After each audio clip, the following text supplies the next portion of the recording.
नमस्कार दोस्तों, मैं धवल ध्रुव आपका स्वागत करता हूं। दोस्तों, पिछले वीडियो में मैंने आपको किरचॉफ्स करंट लॉ के बारे में बताया था। अगर आपने दोस्तों वो वीडियो नहीं देखा है तो सबसे पहले आप उस वीडियो को देखिए। इस वीडियो में मैं किरचॉफ्स वोल्टेज लॉ के बारे में डिस्कस करने वाला हूं। तो चलिए दोस्तों, हम इस वीडियो को स्टार्ट करते हैं। दोस्तों, किरचॉफ्स वोल्टेज लॉ को समझने के लिए यहाँ पे मैंने एक सर्किट डायग्राम को कंसिडर किया है, जहाँ पे हमारे पास यहाँ पे 3 रेजिस्टर्स हैं, R1, R2 और R3। और दोस्तों, तीनों रेजिस्टर्स के अक्रॉस जो वोल्टेज ड्रॉप होता है वो V1, V2 और V3 होता है। दोस्तों, मैंने रेजिस्टर्स के बारे में कुछ पहले एक वीडियो बनाया है, वो भी आप आई बटन में चेक कर सकते हैं, जहाँ पे आपको वोल्टेज ड्रॉप के बारे में अच्छे से समझ में आएगा। तो यहाँ पे दोस्तों हमारे पास 3 वोल्ट रेजिस्टर्स के अक्रॉस 3 वोल्टेज ड्रॉप्स है, V1, V2 और V3। और दोस्तों, जो बैटरी के अक्रॉस जो वोल्टेज होता है उसको हम Vs से रिप्रेजेंट करेंगे, यानी कि सप्लाई वोल्टेज से हम इसको रिप्रेजेंट करेंगे। इसको हम सप्लाई वोल्टेज कहेंगे, यानी कि Vs। दोस्तों, जो किरचॉफ वोल्टेज लॉ है वो एग्जैक्टली ये कहता है कि the algebraic sum of all the voltages in the circuit is 0। यानी कि दोस्तों यहाँ पे हमारे पास 4 वोल्टेजेस हैं, Vs, V1, V2 और V3। इन दोस्तों हम सभी वोल्टेजेस को अगर हम ऐड कर देंगे तो उसका जो आंसर आएगा वो एग्जैक्टली 0 होगा। तो दोस्तों, उसको समझने के लिए यहाँ पे हम एक पॉइंट कंसीडर करेंगे बॉटम राइट कॉर्नर में, जिसको मैं यहाँ पे ए कहूँगा। और एक और पॉइंट कंसीडर करेंगे टॉप लेफ्ट कॉर्नर में, जिसको मैं बी कहूँगा। दोस्तों, जो करंट होगा वो इस पर्टिकुलर डायरेक्शन में पास होगा, यानी कि क्लॉकवाइज डायरेक्शन में करंट जो है वो पास होगा। तो उस हिसाब से दोस्तों अगर हम देखें तो यहाँ पे करंट जो है बैटरी के अक्रॉस अगर हम देखें तो यहाँ पे वो नेगेटिव से पॉजिटिव डायरेक्शन में जा रहा है, यानी कि कोई भी चीज़ नेगेटिव से पॉजिटिव डायरेक्शन में जाएगी तो उसको हम यहाँ पे वोल्टेज राइज कहेंगे, जिसको हम पॉजिटिव से रिप्रेजेंट करेंगे। और जो रेजिस्टर्स के अक्रॉस जो वोल्टेजेस होंगे वो पॉजिटिव से नेगेटिव डायरेक्शन में जाएंगे, जिसको हम यहाँ पे वोल्टेज ड्रॉप कहेंगे, जिसको हम नेगेटिव से रिप्रेजेंट करेंगे। तो दोस्तों, अगर हम इसको अगर इक्वेशन की फॉर्म में लिखना चाहे तो हम इस तरह से लिख सकते हैं कि Vs प्लस जो वोल्टेज ड्रॉप है दोस्तों वो हम नेगेटिव से रिप्रेजेंट करते हैं, और जो सप्लाई वोल्टेज है वो उसको हम पॉजिटिव से रिप्रेजेंट करते हैं। तो इस हिसाब से यहाँ पे दोस्तों ये जो इक्वेशन है वो है Vs plus minus V1 plus minus V2 plus minus V3। यहाँ पे दोस्तों हम एल्जेब्रिक सम कर रहे हैं, जिस वजह से यहाँ पे हम प्लस लिख रहे हैं, और इंडिविजुअली जो सारे वोल्टेज ड्रॉप है उसकी साइन नेगेटिव में होगी, जिस वजह से यहाँ पे माइनस V1, माइनस V2 और माइनस V3 से रिप्रेजेंट करेंगे। इसको दोस्तों अगर हम ऑल सिंपल फॉर्म में अगर लिखें तो यहाँ पे हम इस तरह से लिख सकते हैं Vs minus V1 minus V2 minus V3 is equals to 0। दोस्तों, इसको हम इस तरह से भी लिख सकते हैं कि Vs is equals to V1 plus V2 plus V3। दोस्तों, यहाँ पे ये एग्जैक्टली हमें कह रहा है कि यहाँ पे ये law of conservation of energy का रूल जो है वो फॉलो कर रहा है, यानी कि जितना ही सप्लाई वोल्टेज यहाँ पे बैटरी के पास है उतना ही यानी कि हम ये भी कह सकते हैं कि जितनी एनर्जी बैटरी के पास है वो सभी एनर्जीज जो सभी रेजिस्टर्स है उससे डिसिपेट हो जा रही है। ना यहाँ पे कोई नई एनर्जी क्रिएट हो रही है, ना जो एग्जिस्टिंग एनर्जी है वो डिस्ट्रॉय हो रही है। सिर्फ यहाँ पे जो एक एग्जिस्टिंग एनर्जी है वो किसी और फॉर्म में कन्वर्ट हो रही है। अगर ये रेजिस्टर्स के अक्रॉस यहाँ पे वोल्टेज ड्रॉप होता है तो यहाँ पे जो ये एनर्जी है वो हीट की फॉर्म में डिसिपेट हो जाएगी। तो इसको कहा जाता है law of conservation of energy. अभी दोस्तों मैं आपको इसको सिमुलेशन से समझाता हूँ।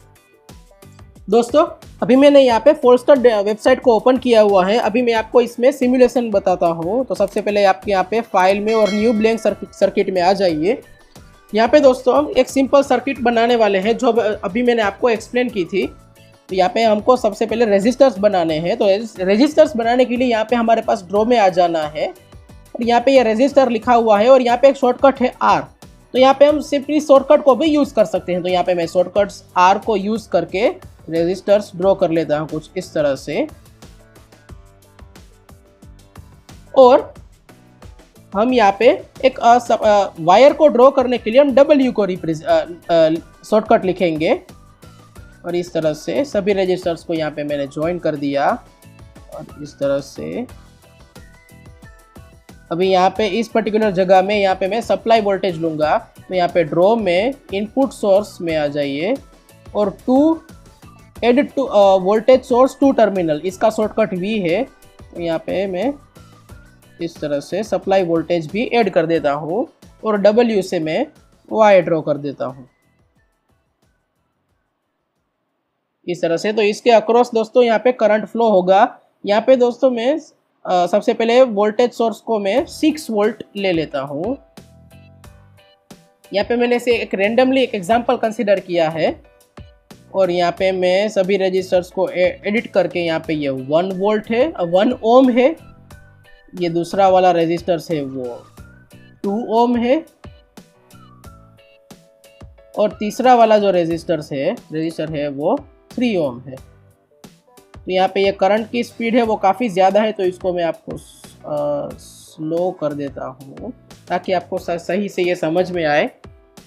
अभी मैं यहाँ पे इन सभी के अक्रॉस में सप्लाई वोल्टेज, इन सभी के अक्रॉस यहाँ पे मैं वोल्टेज मेज़र करना चाहता हूँ। तो उसके लिए यहाँ पे मैं ड्रॉ में आ जाऊँगा, आउटपुट लेबल्स में आपको आ जाना है और यहाँ पे वोल्ट मीटर लिखा है उसको आप सिलेक्ट कर लीजिए।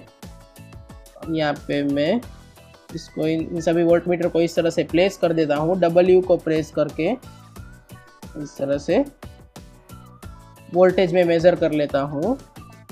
अभी इसी वोल्टेज को मैं मतलब वोल्ट मीटर को यहाँ पे कॉपी कर देता हूँ।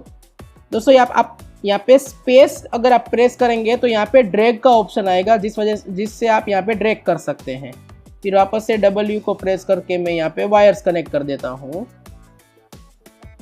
इस तरह से और वापस से मुझे ये वोल्ट मीटर चाहिए, वापस से मैं स्पेस करके यहाँ पे इस वोल्ट मीटर को प्लेस कर दूंगा, वापस से मैं W प्रेस करूँगा और वायर्स ड्रॉ कर देता हूँ। दोस्तों आप अगर शॉर्टकट से कंफर्टेबल नहीं है तो आप यहाँ पे डायरेक्टली भी आप यहाँ पे आके भी ड्रॉ कर सकते हैं। अभी मैं सप्लाई वोल्टेज के अक्रॉस भी वोल्टेज मेज़र कर लेता हूँ। हाँ, इस तरह से हमें ड्रॉ करना है तो ये प्रॉपरली हमें वोल्टेज हम मेज़र करके देगा।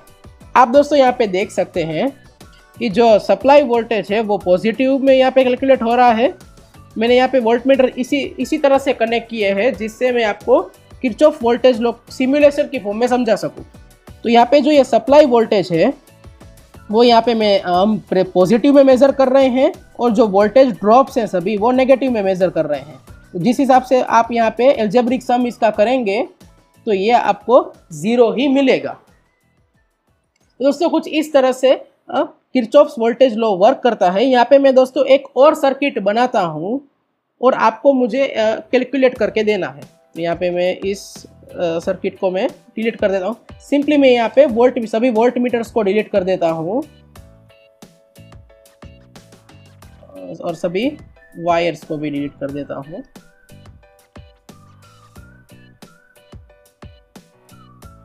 और दोस्तों यहाँ पे हमारे पास 3 रेजिस्टर्स है,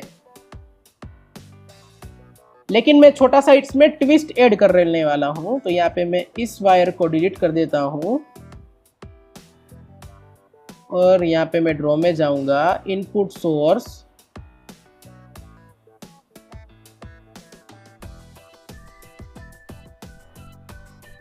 और यहाँ पे मैं एडिट करके इसको 2 वोल्ट्स कर देता हूँ।